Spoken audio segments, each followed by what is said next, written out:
As you know, my name is Rosie Motene. I've been in the activism space for many, many years, on the level of empowering young girls and women on education and so forth.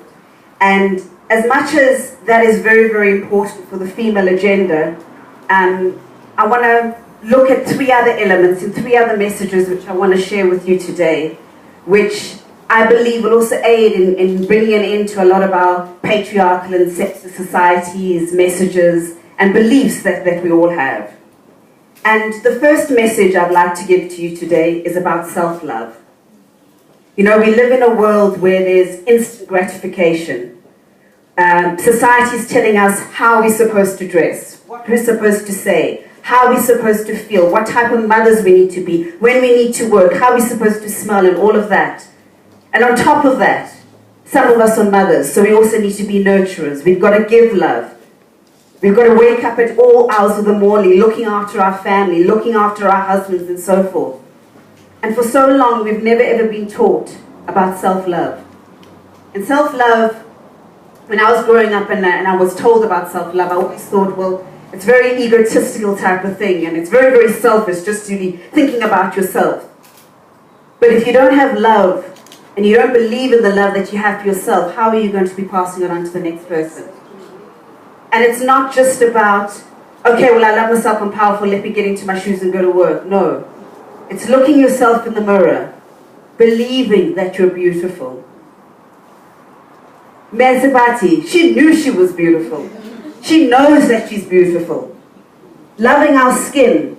You know, we're living in a society where our gorgeous African sisters are putting chemicals into their body because they believe that lighter skin is more beautiful.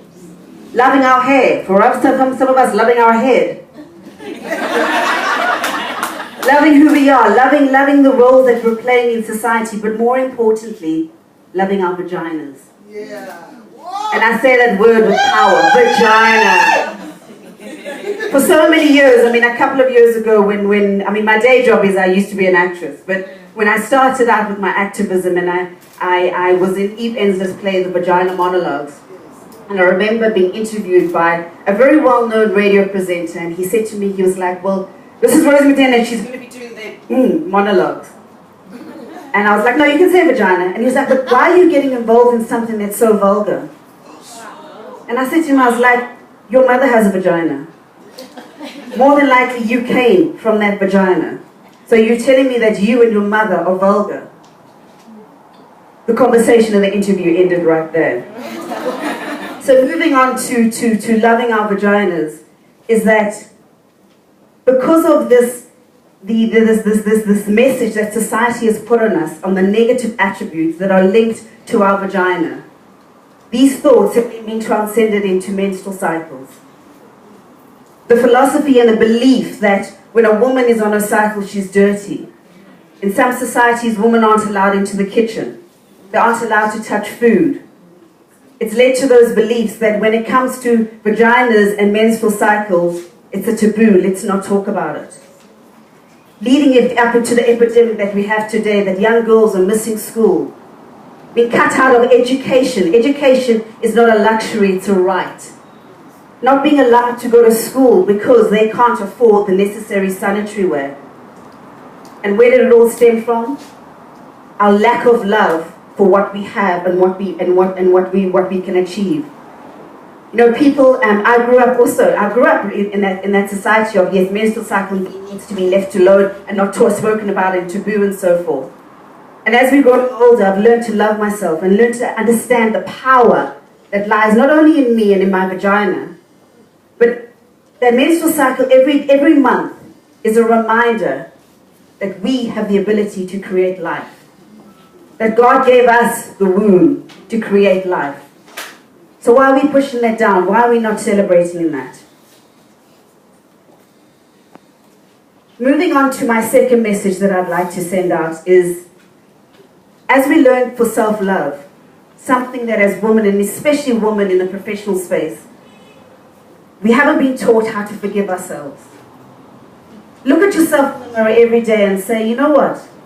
You're doing all right. It's okay if you didn't make those challenges today. You've got tomorrow. It's okay if you didn't reach that target last week. You probably reached other targets which you overlooked. So don't forget to celebrate who you are. Celebrate what you've got. Celebrate what you're about. Because when I always think about a woman, and I always say when God made us, He was eating ice cream. And it was hot, powerful ice cream. I don't know if you've been, I think it's the Chinese tradition where you get that ice cream and it's boiling and it's hot. That's what He was eating when He made us. Because yes, it's sweet and sugar and all things nice and everything, but it's incredibly powerful. And it has wonderful, wonderful elements that do wonderful things to us. I mean, admit it, when you're down and you have that big bowl of chocolate ice cream, doesn't that release your endorphins? So that is what we have in ourselves. That is the power that we ignite in ourselves. And as we're living in this crazy, beautiful time where our governments are reshuffling and shuffling and shuffling and reshuffling, now it's the time for women to be galvanizing, to stepping onto those thrones. We know who we are. We know who our power is. And while the men and the patriarchal societies are reshuffling and doing what they need to do, we need to take charge. And while you on that race of life, we're always told, run your own race, know where you want to go. But while you're going, don't forget to check who's running next to you. Making sure that your opponents, who are your threats. But at the same time, celebrate those joys. And it's a good example for that is, you look at Kenya. A couple of years ago, they announced that the government was going to be handing out sanitary wear to all young girls. Because they saw that the problem that arose, that girls were missing school because of their menstrual cycle. And we salute them for that. But let's take it one step further. Instead of sanitary wear, we've got the Mina cup. You already know the positive attributes that are around the Mina cup and what it can do and so forth. I started using the menstrual cup about 2.5 years ago. And it changed my life. Not only was it a big, big dent in terms of the financial aspect, but I was one of those people with a very, very heavy cycle. So it's constantly checking when you stand up, running to the bathroom, making sure that when you travel, that you've always got your sanitary towels, or you've always got your pads or your tampons and so forth. So it's changed my lifestyle. And this year I started using the Mina cup. And one thing I can say, it's not just about a menstrual cup. It's a lifestyle change. Because the Mina cup represents dignity. Mina cup represents who we are. It represents our power. And more importantly, those are the messages. Because once we believe in that, those are messages that we need to start telling our daughters, start telling our mentees and so forth. Because it's not just about us claiming our space. It's about us leaving that positive feminine legacy behind us. Now is the time. We're living in an incredibly, incredibly exciting time.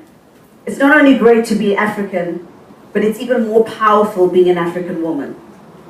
So as we're here today and we celebrate ourselves, and yes, my friends always joke with me like, oh, Rosie loves International Women's Day or Women's Month because she can celebrate herself. And yes, because it's the time where I have the platforms to talk about it. But I celebrate myself each and every single day.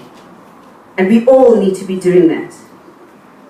And so with that, please, as we're moving forward, let's make our benchmark that it's not about just getting menstrual cups out to different societies or women on grassroots levels.